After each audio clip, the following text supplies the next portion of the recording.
Les éditions de La Loupe, spécialistes des livres en gros caractères, vous apportent un confort de lecture avec une sélection rigoureuse parmi les nouveautés littéraires. Romans, témoignages, essais, aventures, le fonds éditorial compte plus de 700 titres. Renseignements et informations au 04 78 47 27 02 et sur internet éditiondelaloupe.com. Les éditions de La Loupe vous proposent l'émission « Nous avons lu pour vous ». Bonjour, aujourd'hui Delphine Delorme et moi-même allons vous présenter 4 livres. Je commence avec mes 2 livres. J'ai décidé de me centrer sur des romans autour de la Seconde Guerre mondiale. Le premier, il s'agit d'À propos d'un village oublié de Véronique Mougin, sorti en février 2025 chez Flammarion. Véronique Mougin est une journaliste spécialisée dans le domaine social et une écrivaine. Son deuxième roman, Là où passe l'aiguille, prix du roman historique en 2018, raconte l'histoire de son cousin Thomas, déporté à 14 ans, qui atterrira dans l'atelier de couture du camp alors qu'il n'y connaît rien, choix qui le sauvera et dont il fera son métier. Avec À propos d'un village oublié, l'auteur reste dans la même veine puisqu'il s'agit d'un roman inspiré de l'histoire vraie de sa grand-mère. La grand-mère de l'auteur, c'est Marguerite, de son vrai nom, Margit Strumpf, excusez-moi pour la prononciation. Marguerite est née en Hongrie. Ses parents l'ont envoyée en France il y a 3 ans, en 1937, pour faire un brin de tourisme, soi-disant pour aller voir l'exposition universelle, ou peut-être que, sentant le vent tourner, ils ont jugé plus raisonnable qu'elle vive dans la patrie des droits de l'homme. De fil en aiguille, Marguerite va rencontrer celui qui deviendra son mari, un Tchécoslovaque des Batignolles nommé Ladislas, mais pour plus de commodité, tout le monde l'appelle Louis. Nous sommes en 1940, Marguerite a 25 ans, elle est enceinte et seule à Paris. Son mari est à 800 km de là, démobilisé avec son régiment de Tchécoslovaques francophiles. Je vais vous lire un petit extrait. « Il n'y a plus de place pour les gens comme Marguerite. Bientôt, ils ne seront même plus autorisés à faire leurs courses. La concierge le sent venir gros comme une maison. C'est désolant, mais de son pas de porte, de sa place de pion, de rien du tout, elle si petite, si insignifiante, si concierge, enfin, que peut-elle faire ? Le mieux, évidemment, serait que Marguerite rende les clés du 6e et qu'elle rejoigne Fissa, son Louis, dans le sud. Le garçon s'est engagé pour la France et son régiment stationne en zone libre. Or, la zone libre est, comme son nom l'indique, plutôt l'endroit où il faut vivre en ce moment, surtout quand on a un nom à coucher dehors. Plus de 3 grands-parents de mauvaise religion et un polichinelle dans le tiroir. « Ah, qu'est-ce qu'elle attend, Marguerite, pour se rapprocher de son soldat ?» lui demande la concierge. « Le laisser passer, elle attend. À présent, il en faut un aux étrangers pour voyager, avec une raison valable notifiée dessus. » L'obtenir est ambitieux, rien que le formulaire fait 8 pages, il est là, tenez, la concierge est assise dessus. 2 feuillets doubles avec un tas de questions, écrites en petit, autant dire un monstre pour qui parle mal la langue. Et Marguerite est dans ce cas sympathique, très, mais pas francophone pour dessous. Elle était mal partie, Marguerite, femme, juive, étrangère, communiste et maîtrisant mal le français. Si Véronique Mougin a pu naître, et si elle est là pour nous en parler, c'est parce qu'il y a eu une succession de petits gestes, en soi parfois insignifiants, mais qui ont tous contribué au fait qu'elle ait pu passer entre les mailles du filet et soit sauvée. Marguerite est accueillie, logée, nourrie, cachée, de 1940 à 1945 à Mirabel, un petit village oublié de la Drôme. Le livre est composé de courts chapitres qui parlent chacun d'une personne qui a fait ce qu'il fallait pour enrayer l'effroyable mécanique mise en place par les nazis. Parfois une petite désobéissance, parfois un coup de main, une présence au bon moment, au bon endroit, une toux bien placée. 38 chapitres, soit 38 actes, posés par des personnes parfois anonymes qui ont agi positivement et avec bonté. Par une toux, un regard détourné, un silence, un mensonge, un berceau, des médicaments ou des courgettes, on a fait obstacle à l'extermination programmée. La population n'était pas soit collabo, soit résistante, c'était plus nuancé. Au milieu de ces nombreux petits actes, loin d'être anecdotiques, car il y avait tout de même un risque de déportation ou d'exécution si on aidait les Juifs, une voix vient régulièrement entrecouper cet hommage à tous les anonymes qui ont permis de sauver sa grand-mère de la déportation et de la mort, celle de Marguerite elle-même. On sent tout l'amour et toute la complicité qui règne entre elles par-delà la mort. Véronique Mougin aborde une fois de plus la Seconde Guerre mondiale sous un angle différent et sait nous parler de la petite histoire dans la grande histoire. On ressent sa gratitude pour toutes ces personnes et la nécessité de la transmission, car finalement, il n'y a pas ou peu de traces de ces actes. Malgré un sujet pas très gai, le ton est léger et plein d'humour, jamais larmoignant. Ce n'est pas un énième livre sur la guerre, c'est un livre qui fait du bien.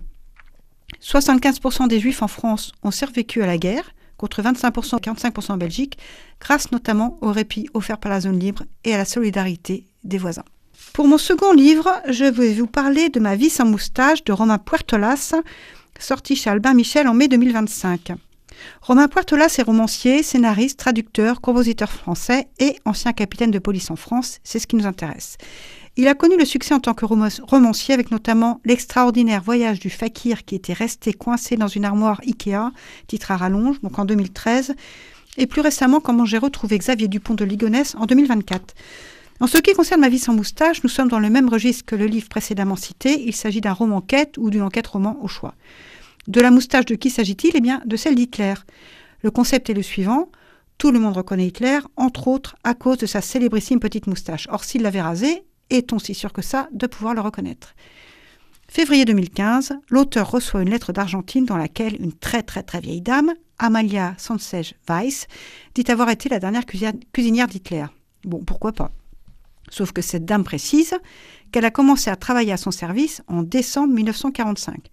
Problème, comme tout le monde le sait, le dictateur s'est suicidé 8 mois avant, le 30 avril 1945, dans son bunker berlinois et son corps a été brûlé. Oui, mais la dame en question habite San Carlos de Bariloche, charmante petite bourgade du nord de la Patagonie, réputée pour ses paysages et maisons de type suisse ou bavarois, lacs, sapins, montagnes, on s'y croirait. Elle est connue également pour avoir servi de résidence après-guerre pour un certain nombre de nazis, accueillis complaisamment par l'Argentine, et qui n'étaient donc pas trop dépaysés dans ce cadre. Il existe même pour les touristes, en quête de sensation, une visite guidée à la découverte du nazisme et de l'influence allemande à Bariloche, ça ne s'invente pas. Évidemment, nous dit la vieille dame, ce n'était pas sous son vrai nom, bon, sans doute. Il se faisait appeler Bruno Kirchner, mais elle en est sûre, c'était lui. Voilà Romain Puertolas, tout de même un petit tillet, qui commence à se poser des questions et, en bon ancien officier de police, fait des recherches sérieuses sur la mort d'Hitler et les preuves la concernant. Et c'est là que ça se complique, car curieusement, de preuves, il n'y en a pas vraiment. On a bien une mâchoire, mais il semblerait que ce ne soit pas la sienne. Les personnes qui ont authentifié ces restes ne sont pas forcément dignes de confiance. Si vous voulez en savoir plus, il va vous falloir vous procurer le livre. Voilà donc notre auteur parti pour un périple, passant de l'Argentine à Jérusalem et Beyrouth, bien décidé à lever le voile sur cette nébuleuse affaire. Entre faits historiques et hypothèses saugrenues, l'auteur réussit à nous prendre au jeu. Qu'est-ce qui est vrai, qu'est-ce qui ne l'est pas ? Une enquête fouillée, bourrée de références historiques et véridiques, complots, fausses pistes s'entremêlent, l'auteur ne manque pas d'imagination. Il parvient à nous offrir un récit drôle et passionnant, comportant des situations cocasses et improbables, et s'efforce de comprendre avec humour et sérieux, à la fois, pourquoi et comment tant de personnes de cette ville sont persuadées d'avoir côtoyé Hitler et sa femme Eva Braun de 1945 à 1963. C'est un sujet complexe et lourd, et pourtant l'auteur réussit l'exploit d'en tirer quelque chose de drôle et léger, et historiquement très très intéressant. Je vous le conseille. À vous Delphine. Merci Sybille. Je vais donc maintenant vous présenter des livres qui ont comme thématique commune le voyage. C'est un premier roman qui est sorti en octobre 2024, Ce que la vie a de plus beau, d'Ismaël Khelifa, qui a été publié aux éditions Les Escales. Et je vais aussi vous présenter une collection de guides de voyage originaux de la maison l'édition L'Arbre qui marche. Cette collection s'appelle Premier voyage. Je commence donc par Ce que la vie a de plus beau. Ismaël Khelifa est un journaliste qui a été aussi guide dans les régions polaires. Il est connu aussi en tant qu'animateur de télévision, notamment pour l'émission documentaire Échappée belle. J'ai choisi de vous présenter ce roman pour le dépaysement que sa lecture m'a procuré. Le roman qu'il a écrit est largement inspiré de son expérience de guide en région polaire. Ce que la vie a de plus beau se déroule en grande partie lors d'un voyage en Islande. Nous suivons comme héros principal du récit Romain, un journaliste photographe en pleine ascension professionnelle. Il est reconnu pour la qualité de son travail. Au début du roman, il va être confronté à son passé. Il reçoit la visite de son fils Nathan, 18 ans, qu'il n'a jamais reconnu et jamais rencontré. Le livre va nous faire suivre les étapes de la réconciliation d'un père et de son fils. Tous les deux sont déboussolés par cette rencontre. Quitter leur routine pour vivre à deux l'exploration d'une péninsule islandaise enneigée, voici leur périple. Un lieu choisi pour se découvrir, s'apprivoiser, mais un lieu encore très naturel, isolé, qui est aussi difficile à vivre. Le roman devient très vite un roman d'aventure où les éléments vont se déchaîner. Les silences, les peurs, les incompréhensions entre les deux hommes vont laisser peu à peu la place aux questions et aux échanges. Je ne souhaite pas en dire beaucoup plus, c'est une histoire émouvante, proposée dans ce livre, dans des décors extraordinaires. Les descriptions de paysages en Islande, balayés par le vent et les intempéries, sont extrêmement réalistes. La violence de la nature à dompter est à mettre en parallèle de l'adolescent à adopter. Nathan, en quête de sens pour sa vie, se demande si son père, en apparence si différent, peut avoir une place près de lui. Ce face-à-face père-fils est très réussi. Sans doute une bonne idée de cadeau de Noël à offrir ce roman sur le thème de la filiation. Mais c'est aussi un roman d'aventure en pleine nature. Une nature puissante qui soude les êtres. Je voudrais continuer sur le thème du voyage. Après vous avoir présenté donc ce livre « Ce que la vie a de plus beau », je voudrais vous parler d'une collection de guides originaux de la maison d'édition qui s'appelle L'Arbre qui marche. Cette collection, Premier voyage, nous permet pour l'instant de découvrir 11 destinations. Et l'éditeur présente ces guides avec cette formule choc sur la jaquette, un guide à dévorer comme un roman. Et c'est cette formule qui m'a attirée. Les 11 destinations proposées sont New York, Berlin, Las Vegas, Istanbul, Bruxelles, Barcelone, et j'ai lu pour vous Tokyo et Rome. Ces petits guides ont la taille d'un livre de poche, ils font à peu près 170 pages environ et sont vendus 13,90 €. Le concept de ces guides, c'est qu'en fait, des romanciers qui connaissent très bien les villes proposées nous font découvrir de façon originale la ville et nous permet de gagner du temps pour mieux comprendre ces villes. C'est des lieux qui prennent du relief à travers ces récits. J'ai donc lu pour vous le guide Tokyo, qui a été écrit par Emily Itami, qui a passé son enfance à Tokyo, qui est née d'une mère japonaise et d'un père britannique. Ne vous attendez pas dans ce guide à trouver, comme dans les guides classiques, des photos ou des informations classées par thème. Pour celui sur Tokyo, on lit en fait un roman qui nous fait visiter différents quartiers de la ville. L'intrigue est simple. Anna, une jeune femme vivant à Londres, vient passer des séjours à Tokyo pour des raisons professionnelles et finalement elle va s'y installer définitivement. Elle va retrouver un ami d'enfance et cet ami d'enfance va la guider dans la ville de Tokyo.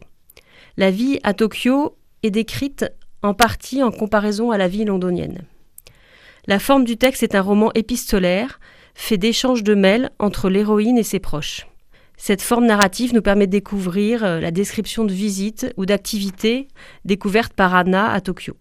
À travers ce récit, j'ai perçu que cette ville était pleine de fantaisie. Les Japonais semblent à la fois très libres et contraints. Je dois avouer que je n'ai pas acheté ce guide pour pouvoir partir au Japon, que je n'ai pas encore visité le Japon, mais ce guide m'a quand même fait découvrir quelques facettes de ce pays. J'ai aussi lu pour vous Rome, qui a été écrit par Eleonora Maragoni, qui est née à Rome, et dans ce roman, elle présente des pérégrinations dans la ville de son enfance. C'est plus une déambulation qu'un roman.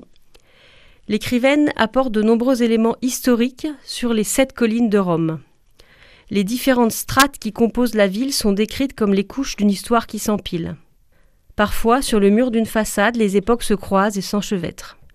C'est une promenade loin des lieux très touristiques qu'elle nous propose pour découvrir Rome, qui appartient encore un peu à ses habitants. Je voudrais juste vous lire un petit extrait pour vous montrer le ton de ces guides, de ce guide-là, notamment sur Rome. À côté d'une trattoria anonyme, il y a ce petit tas de pierres solitaires, pacifiques, inaltérables, si peu considérées qu'elles ne figurent pas sur Google Maps et qu'aucun panneau n'en raconte l'histoire. Chaque fois que je passe devant, je les salue comme une vieille amie et je les montre à ceux qui m'accompagnent, même si je sais qu'ils seront difficilement émus, car en effet, ce n'est pas grand-chose. Ça me plaît que rien n'ait jailli de ces ruines, qu'on ait simplement construit autour. Elles sont un hommage au malgré tout, le rappel qu'à Rome, tout passe, mais tout reste aussi, d'une certaine manière. Dans tous ces guides, vous trouverez, dans les dernières pages, 5 itinéraires avec des plans, des quartiers décrits et quelques explications. Je vous ai donc présenté aujourd'hui un roman d'aventure qui s'appelle « Ce que la vie a de plus beau », écrit par Ismaël Khelifa, et je vous ai présenté une nouvelle collection de guides qui se dévorent comme des romans de la maison d'édition L'Arbre qui marche, et la collection s'appelle Premier voyage. Je vous souhaite de bonnes lectures. Les éditions de La Loupe vous ont présenté « Nous avons lu pour vous ».